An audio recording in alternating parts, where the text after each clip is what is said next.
Master స్వరూపులైన యోగమిత్రులందరికీ మరొక మారు నమస్కారం చేసుకుంటూ, ఈ లోటస్ కాంగ్రిగేషన్ మనం ఇక్కడ ఏర్పాటు చేసుకోవటానికి ముందుగా చాలా సంవత్సరాలకు ముందుగానే ఒక ఏర్పాటు మాస్టర్ గారి నిర్ణయం ప్రకారంగా జరిగింది. పొద్దున్నుంచి నిన్న ఉదయం ప్రారంభం ఉపన్యాసంతో శ్రీ జయకుమార్ గారు కుంభకోణం యొక్క విశిష్టతను గురించి చక్కగా వర్ణించారు. విశ్వానికే సెంటర్ అయినటువంటి కుంభకోణం. ఈ కుంభకోణం గురించి చారిత్రకంగా ఉన్నటువంటి ఇంకొక చిన్న విషయం మనం తెలుసుకోవాలి. సృష్టి పరిణామ క్రమంలో అంతకు మునుపు జరిగినటువంటి ప్రళయంలో సృష్టి అంతా నాశనం అయ్యేటటువంటి స్థితికి వచ్చినప్పుడు, ఆ ప్రళయానికి ముందు అప్పటి ఋషులు మహానుభావులు ఈ జీవరాశిని కాపాడటం కోసం శాంపుల్కి తీసుగా ఒక్కొక్క జీవరాశిని ఒక కుండలో ఉంచి, ఆ కుండలో ఉంచినటువంటి దాన్ని సముద్రంలో వదిలిపెడితే ప్రళయం వచ్చిన తర్వాత ఆ కుండ వచ్చి ఇక్కడ కుంభకోణంలో ఆగింది. ఈ కుంభకోణంలో ఆగిన తర్వాత మళ్ళీ సృష్టి ప్రారంభమైంది. ఆ సృష్టి ప్రారంభమైనటువంటి స్థితిలో ఆ కుండ దగ్గర నుంచి మనకి కుంభేశ్వరుడు ఆలయం మనకి ఇక్కడ ఉంది, ఇక్కడ ప్రారంభమైంది. ఆ కుంభేశ్వర ఆలయానికి మాస్టర్ సివి కూడా వెళ్ళి అభిషేకం చేస్తూ ఉండేవారు. అది సృష్టి క్రమంలో అంత అద్భుతమైనటువంటి ఈ సెంట్రల్ ప్లేస్ అయినటువంటి కుంభకోణంలో సృష్టి క్రమంలో జరిగినటువంటి పొరపాట్లను సరిచేయటం కోసం మాస్టర్ సివివి రూపంగా ఆరిజిన్ నెంబర్ 2గా ఇదే కుంభకోణానికి వారిని పుట్టించడం జరిగింది, ఇక్కడికి రావటం జరిగింది.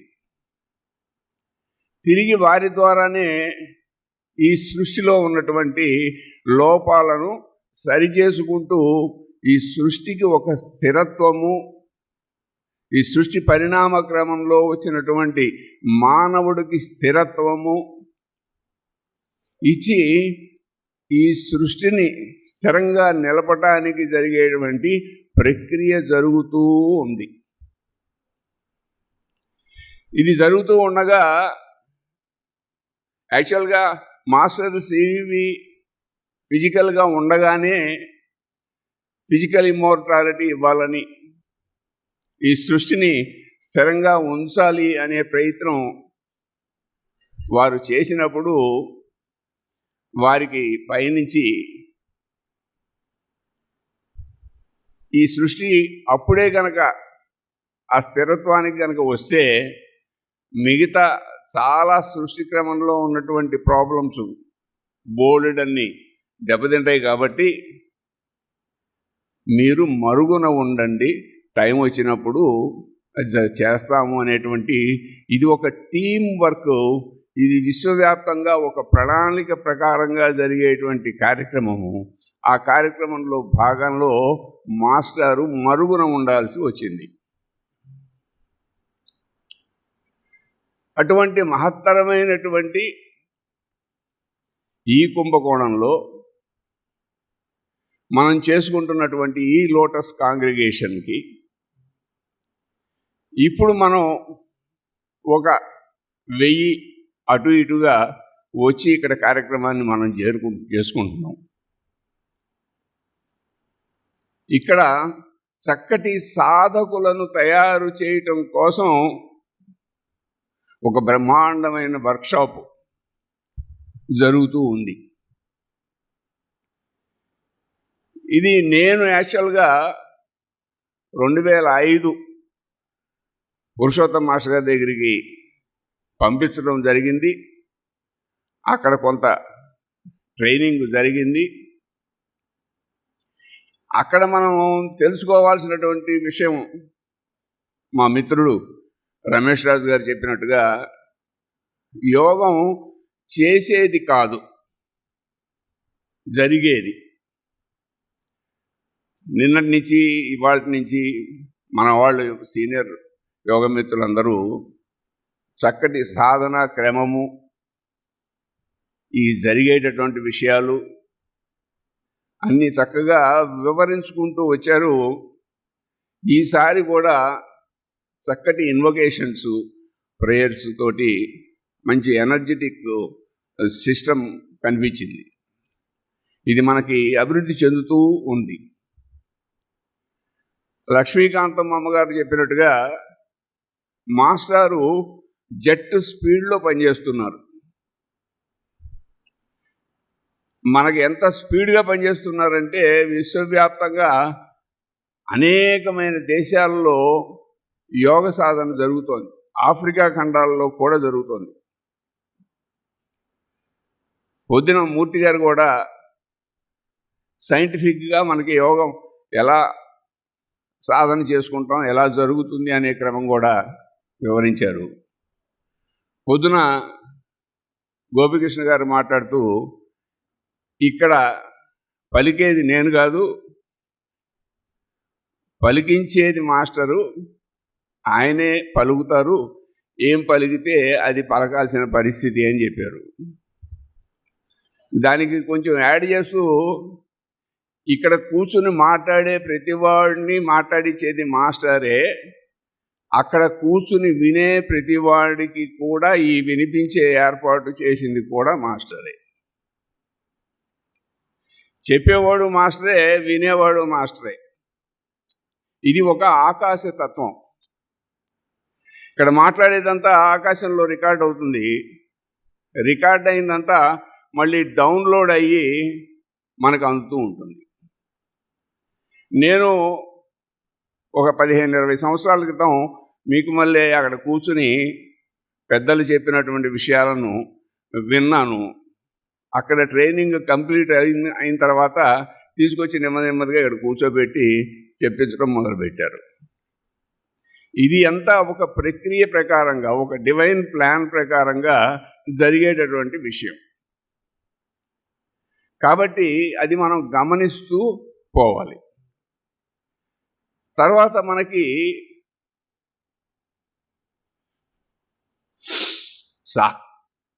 సాధన మనం చేయాలా,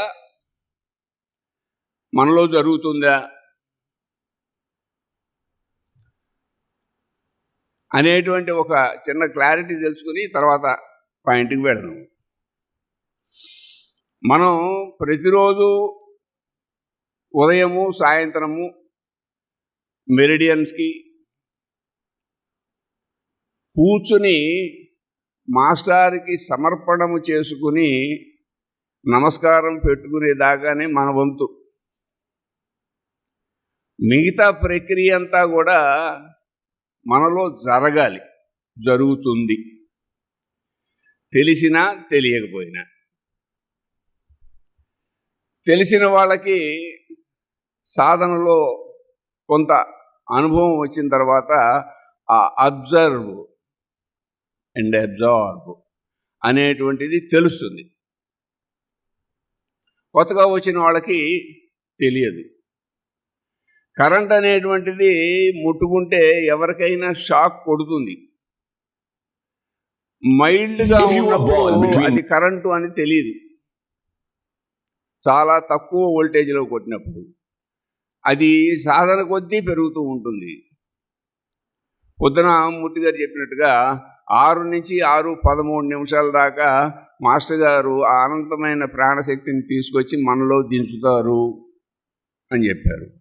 మరి తర్వాత 45 నిమిషాలు మనం ప్రేయర్ ఎందుకు చేయాలి అంటే అప్పటి నుంచి ఆ అందినటువంటి ప్రాణశక్తి మన లోపల పనిచేసి మనలో బ్లాక్ అయినటువంటి సెంటర్స్ ఎక్కడెక్కడ ఉంటే వాటన్నిటినీ రిపేర్ చేసుకుంటూ ఉంటుంది తర్వాత అరగంట.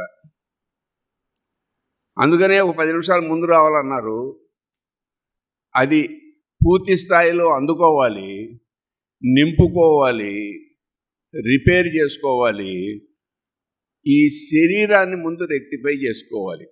ప్రాణ ట్రీట్, యోగా టీచ్.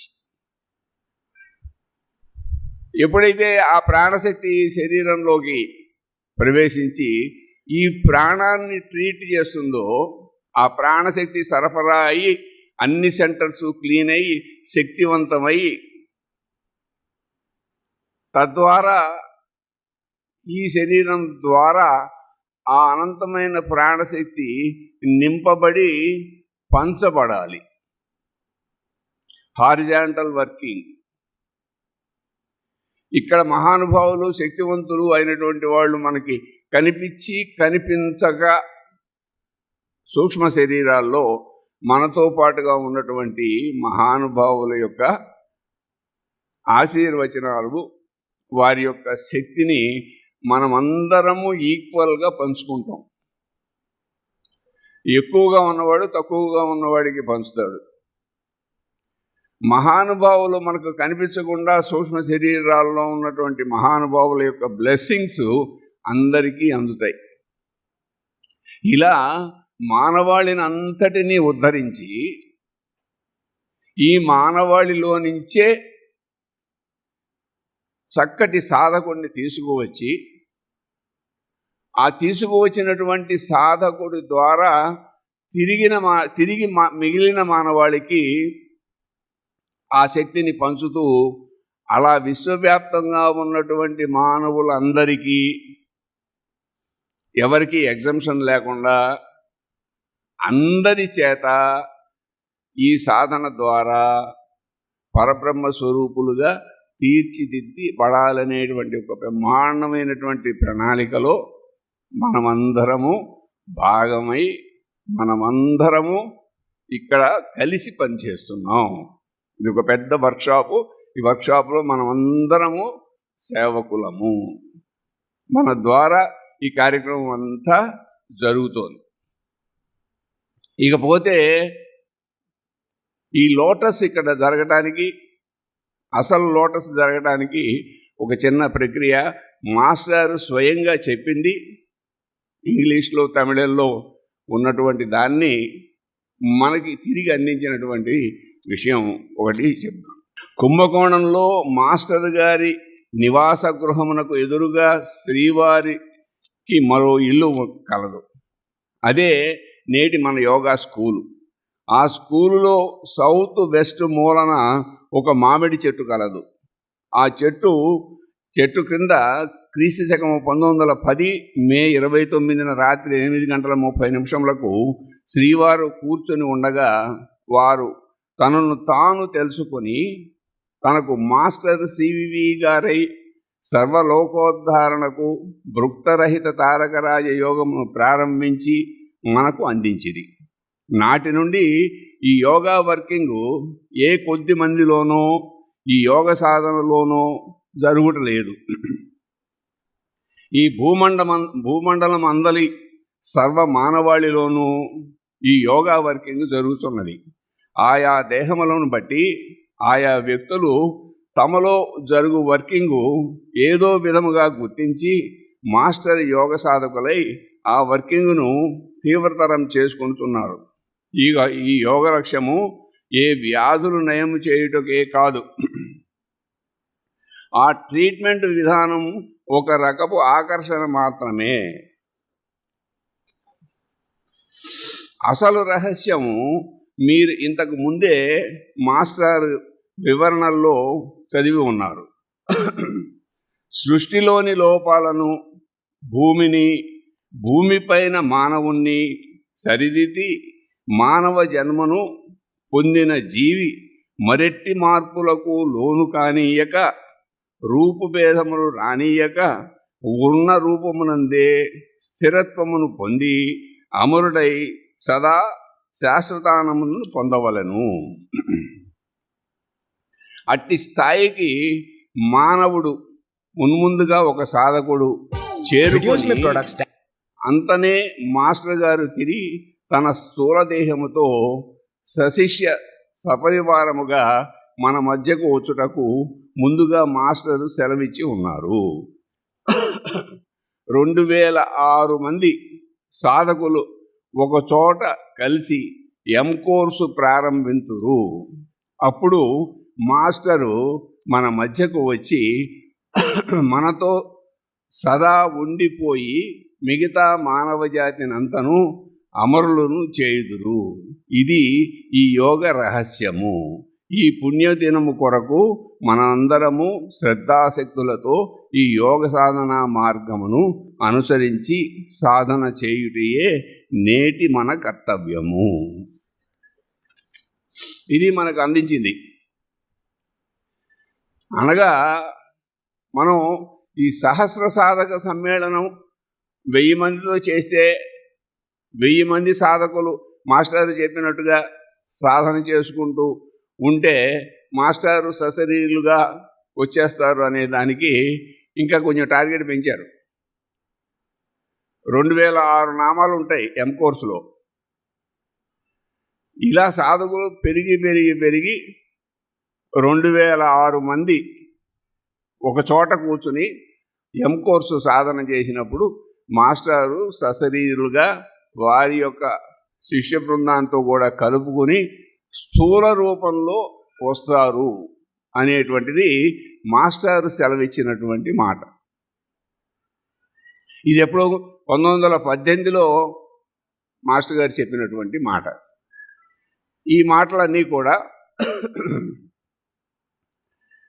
ఇవన్నీ కూడా మనకి వరంగల్ సెంటర్లో మాస్టర్ సివివి యోగ సాధకులుగా ఉన్నటువంటి శ్రీ దామరాజు హనుమంతరావు గారు ఈ విషయాన్ని, పుస్తకాన్ని, ఇది వారే రాసింది, పంపించారు నాకు ప్రత్యేకంగా లోటస్లో ఈ విషయాన్ని తెలియజేయమని. కాబట్టి మాస్టరే స్వయంగా ఆరిజిన్ నెంబర్ 1 అనగా ఏమిటి, ఆరిజిన్ నెంబర్ 2 అనగా ఏమి, అది ఆరిజిన్ నెంబర్ 1 సృష్టించినటువంటి సృష్టి క్రమము ఎలా ఉన్నది, 2 యొక్క స్థాయి ఏమిటి, అనగా మాస్టర్ సివివి అనగా ఏ స్థాయి ఉన్నటువంటి వారు, మనం యోగ సాధన చేస్తున్నప్పుడు ఈ యోగంలో వారిని మనం పూర్తిగా తెలుసుకోగలిగామా, యోగం అంటే ఏమిటో పూర్తిగా అర్థమైందా, అర్థం కాలేదా, ఈ యోగ సాధన మనం చెయ్యాలా, మనలో జరుగుతుందా అనేటువంటి విషయాలు మనకి ఇప్పటికీ అవగాహన వచ్చి ఉండాలి. ఈ లోటస్లో మాస్టర్ స్వరూపము పూర్తి స్థాయిలో అందరికీ అర్థమై ఉంటుంది. చక్కని సాధన చేయుతూ మనమందరము ఈ యోగ మార్గంలో జీవనం నడుపుతూ పక్కవారిని అందరినీ మాస్టర్ స్వరూపులుగా గుర్తించి పరమ పవిత్రమైనటువంటి ప్రేమను, మనలో దాగి ఉన్నటువంటి ప్రేమను చిగురింపజేసుకుని ప్రతి వారిని ప్రేమగా, ప్రేమతత్వంతో చూడగలిగిన స్థితికి ఎదిగి అందరూ యోగ మార్గంలో ఉంటూ ఆనందమయ జీవనం గడుపుతూ హాయిగా ఉండాలని, పక్కవారిని, మన చుట్టూరా ఉన్న ప్రాంతాలని, పరిసరాలని ఆనందమయం చేస్తూ అందరూ ఆనందంగా హాయిగా జీవించాలని మాస్టర్ని కోరుకుంటూ నాకు ఈ అవకాశం ఇచ్చినటువంటి కమిటీ వారికి పేరు పేరున అందరికీ, విన్న మీ అందరికీ కూడా నేనెంతో ధన్యవాదాలు తెలియజేసుకుంటూ మాస్టర్ సివివి నమస్కారం.